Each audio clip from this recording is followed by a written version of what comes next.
अतुल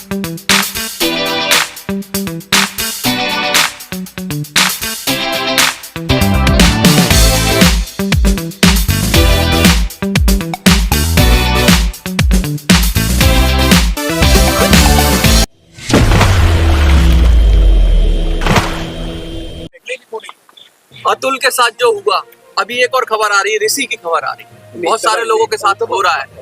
आज man helpline, आप लोग सब जंतर मंतर आए हो, क्या लग रहा है कि आज, पहले तो बताइए कि आज पूरा विस्तार से बताइए जो कहना चाहते हैं। देखिए, अतुल श्रीवास्तव के केस ने जो मेन के साथ जो सिस्टमेटिक डिस्क्रिमिनेशन होता है लीगल सिस्टम में, अतुल सुभाष के साथ जो भी सिस्टमेटिक जो सिस्टमेटिक डिस्क्रिमिनेशन हुआ है हमारे साथ, मेन के साथ होता रहता है कोर्ट्स में या पुलिस के पास, उस मुद्दे को हाईलाइट किया है अतुल सुभाष ने। और ये इस मुद्दे से ये सारी चीज़ें सामने आई है। लाइक अतुल सुभाष के केस में उसने एक चीज़ लिखा कि फैमिली कोर्ट में उसने कुछ एनसीआरबी के डेटा को रिप्रेजेंट किया था जिसमें सुसाइड का मैटर था। तो उसकी पत्नी कहती है कि तू मर क्यों नहीं जाता, और कोर्ट हंसता है। तो अगर आप फैमिली कोर्ट जाते हैं तो वहाँ पे ये अक्सर देखने को मिलता है कि मेन को डिस्क्रिमिनेट किया जाता है। चाहे आप मीडिएशन सेल में जाएं या फैमिली कोर्ट में जाएं, तो वहाँ पे कोर्ट जो है हमेशा महिला के मुद्दों को ही ऊपर रख के बात करती है।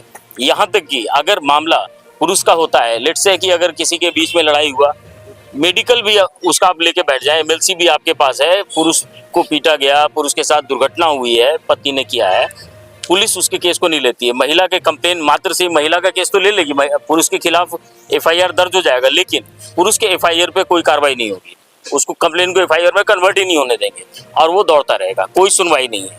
तो हम आज यहाँ पे पुरुष के जो ह्यूमन राइट्स हैं, पुरुष के राइट्स हैं, उसके लिए सरकार से डिमांड कर रहे हैं कि हमारे लिए भी कानून हो, इक्वल पनिशमेंट की सुविधा का प्रावधान होना चाहिए कि अगर कोई फॉल्स एक्यूजेशन कर रहा है तो उसको इक्वल सजा मिले। दूसरा जो चीज़ है कि कब तक वुमेन एम्पावरमेंट के नाम पे कब तक पुरुषों को मरना पड़ेगा, कितने और पुरुषों को ऐसी मतलब ऐसे करके मारा जाएगा। मैं इसको हत्या कह रहा हूँ। हत्या कहने का पीछे का कारण ये है, वो कहीं ना कहीं परेशान होकर के जब देखता है कोई रास्ता नहीं होता है, ऐसा नहीं है कि वो डिप्रेस्ड हो गया या कुछ हो गया, वो हार मान चुका है। डिप्रेशन इज नॉट लाइक कि वो मेंटल ट्रॉमा में चला गया, हॉस्पिटलाइज हो गया, वैसा नहीं है। उसके पास कोई ऑप्शन ही नहीं मिल रहा है, वेरी गो। तो एट लास्ट वो सोचता है कि चलो भाई किसी ढंग से ये मामला तो खत्म हो, तो वो उस शांति के खोज में वो बंदा जो है चला जाता है। लेकिन इसको हम कत्ल ही कहेंगे, इसको हम हत्या ही कहेंगे। अब अगर मेंटेनेंस के मामले की मैं बात करूं, अतुल को भी फेस करना पड़ा और सारे लोगों को फेस करना पड़ता है। अगर मैं आरसीआर भी अगर फाइल करता है कोई भी हस्बैंड साथ रहने के लिए, किसी की पत्नी चली गई है और पति अगर उसको साथ रहने के लिए भी केस करता है, महिला सबसे पहले मेंटेनेंस का केस फाइल करती है। सबसे पहला काम जो करेगी, रिप्लाई नहीं देगी, सबसे पहले बोलेगी हमको मेंटेनेंस के पैसे दो। और मेंटेनेंस में आप यकीन नहीं कीजिएगा, 7 घंटे भी अगर साथ में पत्नी रही होगी तो कोर्ट उसको उतना ही ग्रांट करेगा जो 20 साल की पत्नी रही होगी। यहाँ पे कोई प्रावधान नहीं है। दूसरा जो है, कोर्ट कभी नहीं बोलता है कि आप जाकर के इतने सारे सरकार के प्रोविजंस हैं, जाके उसका फायदा उठाओ, कुछ सीखो, जाकर के एक सेल्फ एम्पावर्ड बनो। कैसा ये वुमेन एम्पावरमेंट है समझ में नहीं आ रहा है। आप हस्बैंड से ही दिला करके पैसे वुमेन एम्पावरमेंट को प्रूव करना चाहते हैं। आप ये नहीं चाहते कि महिला अपने पाँव पे खुद से खड़ी हो। ऐसे कई मुद्दे हैं। बताइए कि अतुल के लिए जस्टिस की बात को लेकर आप जंतर मंतर पहुंचे, तो अतुल की क्यों है और आप अतुल के क्या है, क्यों अतुल की इतनी जो है आपको फिक्र? देखिए, मैंने शुरू में ही कहा, अतुल के मुद्दे ने, अतुल के केस ने इस मुद्दे को इतना उछाला है कि आज लोग समझ रहा है कि कितना परेशानी एक पुरुष फेस करता है जब उसके साथ कोई भी पारिवारिक डिस्प्यूट हो जाता है। ठीक है, हम पुरुष के नाते हर पुरुष हमारा जो है भाई ही। सर, एक बात है कि कई चीजें जो आप नहीं बोल पाए और लगातार मीडिया में आ रहा है कि लड़कियां आजकल जो है 1, 2, 3 करके जो है उनके द्वारा लड़कों को पिटवाती है। तो ये सबसे ज्यादा डिप्रेशन हो रहा है, लड़के शायद शर्म से बता भी नहीं पाते। देखिए, ये एक बड़ा इंपॉर्टेंट चीज आपने बताया। अभी सेक्शन 69 बीएनएस जो नया कानून आया है, भारतीय न्याय संहिता, पहले ये 69 नहीं होता था। इसको हमारी सरकार ने इसको 10 साल का प्रावधान रखा है, सजा का प्रावधान रखा है। इसमें क्या है, 10 साल की महिला है, लिव इन में रहेगी, उसके बाद एक दिन उसका मूड होगा, वो बोल देगी भाई मेरा तो रेप हो गया। अब उसका जो बॉयफ्रेंड है, शादी तो ही नहीं है, he will be charge under that section 69, 10 साल जेल रहेगी। बिना किसी चीज अभी अभी एक रिसेंट में एक केस आया है, अभी आपका एक यूपी के कोई एसपी हैं, उनका भी ऐसा ही कहानी सुनने में आ रहा है कुछ कुछ। अभी हमने देखा नहीं है, because we are busy in all these cases. तो हम, हाँ, कानपुर के एसीपी हैं। तो अब तो ये चीज़ें बढ़ते ही जाना है। जैसा केस आ गया, आप देखिए, आपकी डिमांड क्या है?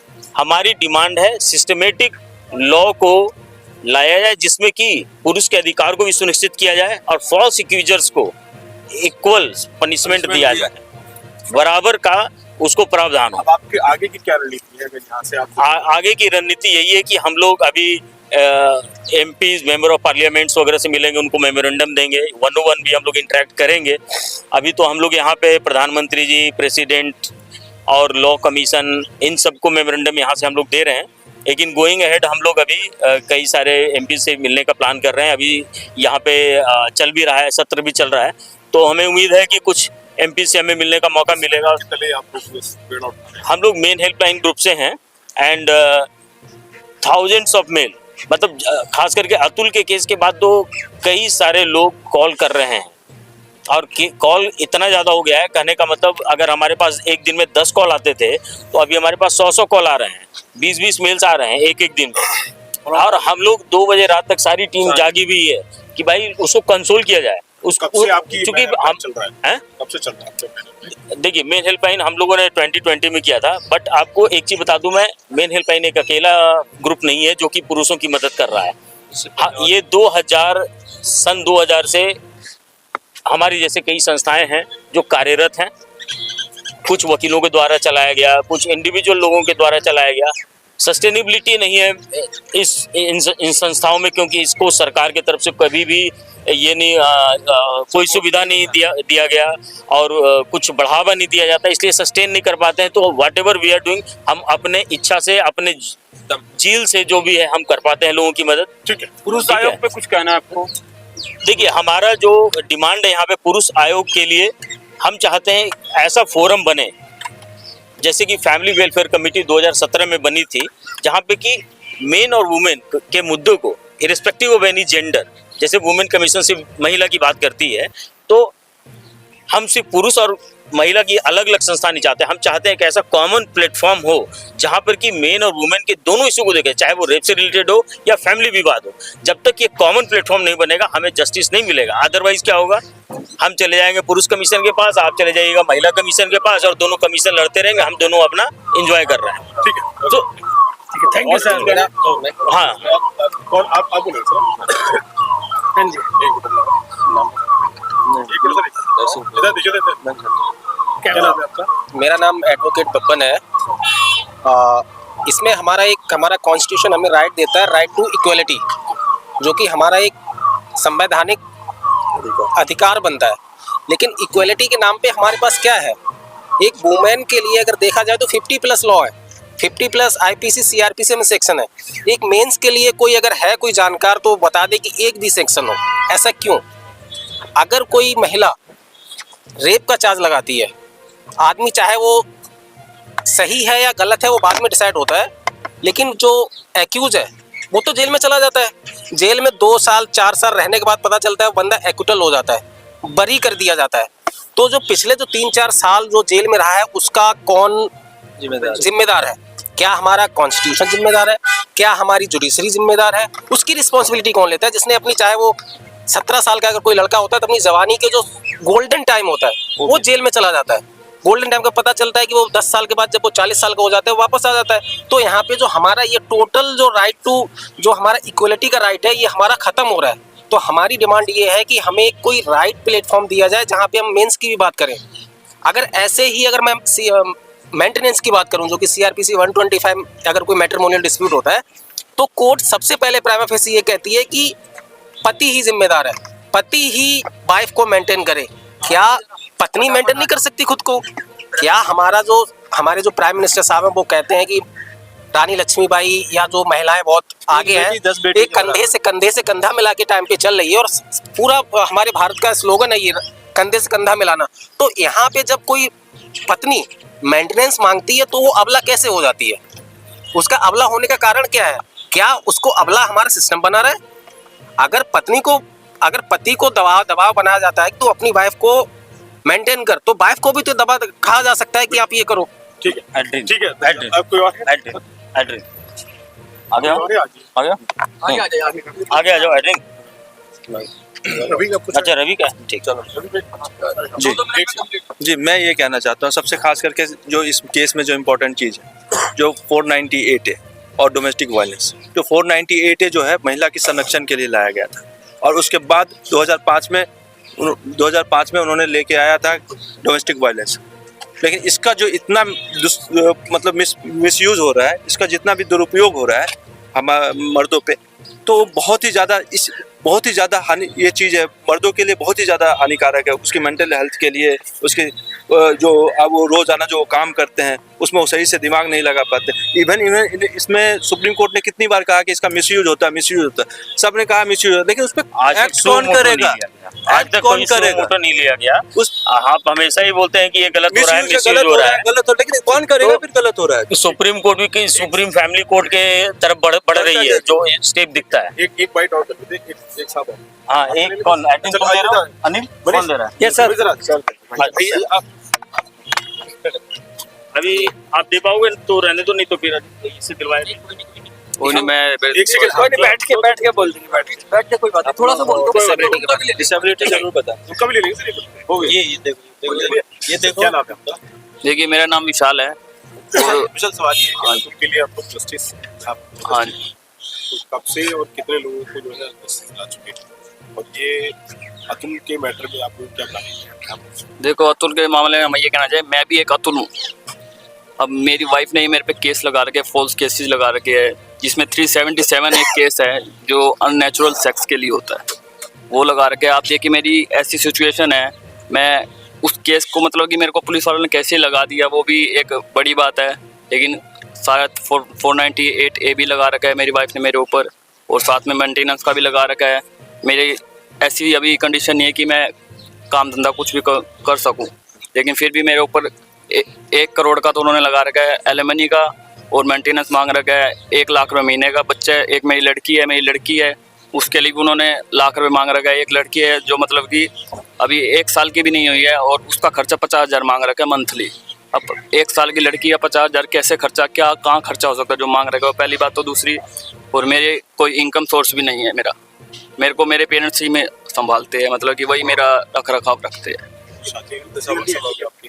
मेरी शादी अभी मतलब कि टोटल वो जो मेरी वाइफ है हमारा 11 महीने ही एक साथ रहे थे हम। 11 महीने एक साथ, पूरा 1 साल भी नहीं हुआ था अभी हमें एक साथ रहे जैसे थे। अब आप केस फेस कर रहे हो तो हाँ। उसमें वकील भी चाहता है कि उसकी भी कमाई हो, हाँ। जज भी आजकल जुडिशरी का भी हाँ बड़े जी। आरोप लगते हाँ रहते जी। हैं, पुलिस भी जो है उस पर आरोप लगते रहते हैं कि कैसे कमाई। हाँ इस पर क्या कहेंगे? देखो पुलिस वाले, देखो अपनी तरफ से पुलिस वाले कुछ ना कुछ डिमांड करते हैं, बहुत ज़्यादा डिमांड करते हैं। बिना पुलिस वालों के हमारे जो इंडिया में है कुछ भी उनको मतलब बिना कुछ दिए कुछ भी नहीं कानून से होता। मतलब नहीं है। आपके साथ जो कानून- ये फिजिकली है, ये कैसे हुआ? क्या इसी कारण से हुआ? नहीं, ये मेरी पहले शुरू से ही है। अच्छा। और हमने शादी भी इसलिए करी थी क्योंकि मेरी फिजिकलिटी थोड़ी प्रॉब्लम थी, तो हमने भी लड़की यही सोच के शादी करी थी कि उसका हाथ भी थोड़ा सा नहीं है, आधा हाथ नहीं है। हमने ये सोचा था चलो अपने थोड़ा सा सही लड़की, ज़्यादा हाई क्वालिटी या नहीं देखते हम, अपने हिसाब से करी थी। लेकिन फिर भी उन्होंने शुरू से ही उसके, जब मैं उनके घर जाता था ना शादी के बाद, तब वो मुझे उसके चाचा ससुर है, उसकी मदद नहीं है एक्चुअल में, और ये सब मेरे को कहते थे आप इसको खर्चा पानी दिया करो 10,000 महीने का। मतलब मेरे ऊपर दबाव डाला जाता था कि इसको खर्चा दो अलग से, अलग से खर्चा दो, मतलब कि 10,000 हर महीने का इसको खर्चा दो, ऐसे नहीं चलेगा। आपकी मांग क्या है? हमारी यही मांग है। मैंने सेक्शन 9 लगा रखा है लड़की के ऊपर कि मतलब कि वापस घर में आए हमारे, और हम अच्छे से उसको रखना चाहते हैं। ठीक है। ठीक है एक मिनट आ जाओ, आप आ गया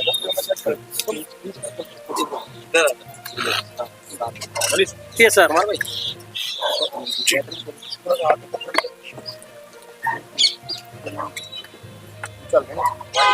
क्या नाम है आपका? मेरा और क्या नाम- कहना चाहेंगे? जी, मेरा नाम अनुराग है और मैं यहाँ मुंबई से आया हूँ।